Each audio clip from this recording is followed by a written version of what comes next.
Mark is in full panic cleaning mode today. He's been buzzing around the apartment since first sunrise because his mother is coming over for her first official visit since Sarah moved in.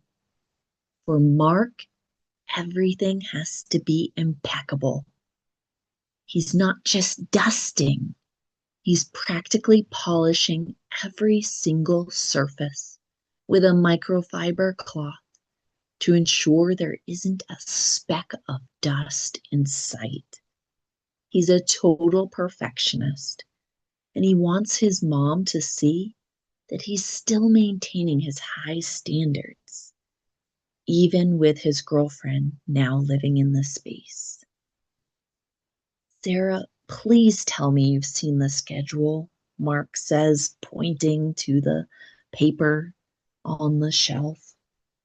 He's checking his watch every 30 seconds. Sarah, on the other hand, is the picture of relaxation. She's sprawled on the sofa with a blanket, mindlessly snacking on popcorn and catching up on her favorite show. Mark warns her that his mother is a stickler for punctuality and cleanliness, and she'll be at the door at 2 p.m. sharp.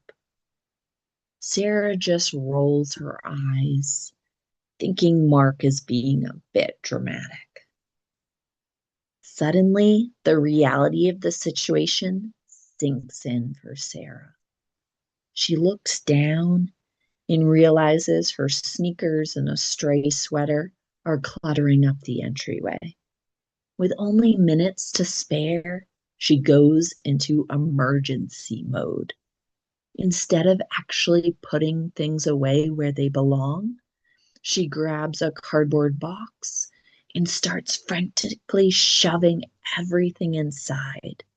It's a classic out of sight, out of mind strategy. The box is literally bulging at the seams, but she figures as long as it's in the closet, it doesn't count as a mess.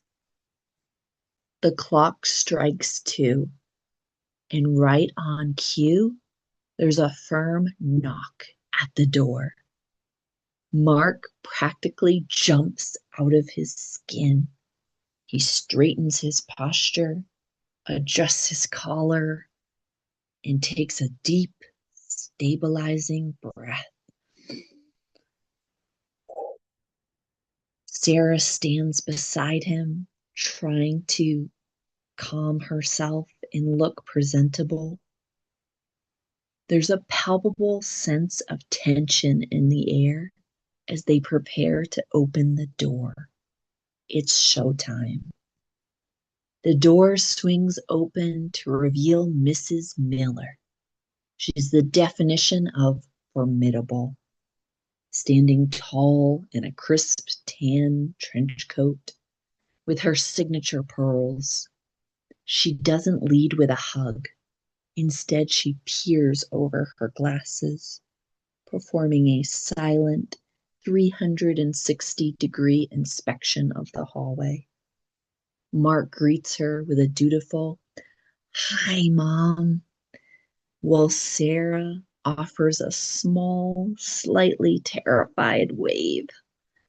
You can tell immediately that Mrs. Miller is going to be a tough critic. Mark proudly leads the way into the kitchen, which looks like a showroom. He gestures toward another house schedule on the cabinet. He's clearly trying to show off how organized their life is. Mrs. Miller doesn't just glance at the kitchen. She leans in, squinting at the countertops to check for water spots or crumbs. Sarah hovers in the background, looking like she's waiting for a bomb to go off. And then the inevitable happens. Mrs. Miller, looking for a place to hang her coat, opens the closet door. In a split second, Sarah's organized, chaos comes tumbling down. A literal avalanche of shoes and clothes spills out across the floor, landing right at Mrs. Miller's feet. The silence is deafening. Mark looks like he wants the floor to swallow him whole. And Sarah looks absolutely mortified, clutching her face in her hands. The trio eventually migrates to the table for tea, but the atmosphere is incredibly stiff. Mrs. Miller keeps glancing at another house schedule on the wall in the background with a look of pure skepticism. Mark is staring intently at his tea, as if the answers to his problems are at the bottom of the cup. Sarah tries to make small talk, but every time she speaks, her voice goes up 3 octaves. It's the definition of an awkward family gathering. I brought you something for the new place, Mrs. Miller announces, handing over a heavy box. Mark unwraps it to find a gaudy, oversized, golden pineapple statue. It's incredibly flashy and doesn't match their minimalist decor at all. Mark stammers out a thank you, trying to sound genuinely grateful, while Sarah stares at it in disbelief. It's a decorative nightmare, but since it's a gift from his mother, they're stuck with it. Once Mrs. Miller heads out of the room for a moment, the bickering begins. Mark insists on placing the golden pineapple in the most prominent spot on the living room shelf, right where everyone will see it. He wants to keep the peace with his mom. Sarah is having none of it. She wants to put it in a corner or back into the box. They end up in a hushed tug of war over the statue, neither one willing to back down. Finally, the visit comes to an end. After what feels like a decade, Mrs. Miller says her goodbyes and exits. The moment the door latches shut, the two of them collapse against each other in the hallway. All the perfect posture and fake smiles vanish instantly. They're absolutely wiped out from the performance. They just stand there for a moment, eyes closed, soaking in the silence, leaning against each other. Mark walks back into the kitchen, takes one of the schedules off the wall, looks at it, then looks at Sarah, and realizes that all these rigid rules just made the day more stressful.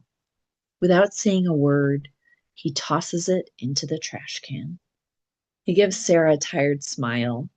She laughs and wraps him in a hug. They might have a golden pineapple they hate, but at least the schedule is gone. Whew, that was a pretty intense visit, wasn't it? I think we've all been in Mark's shoes at some point, stressing out because we wanted to make a good impression on a guest. Or maybe you're more like Sarah and you've definitely hidden some laundry in a closet right before someone walked through the front door. I want to hear from you in the comments. Have you ever had a guest who was a bit too strict or observant?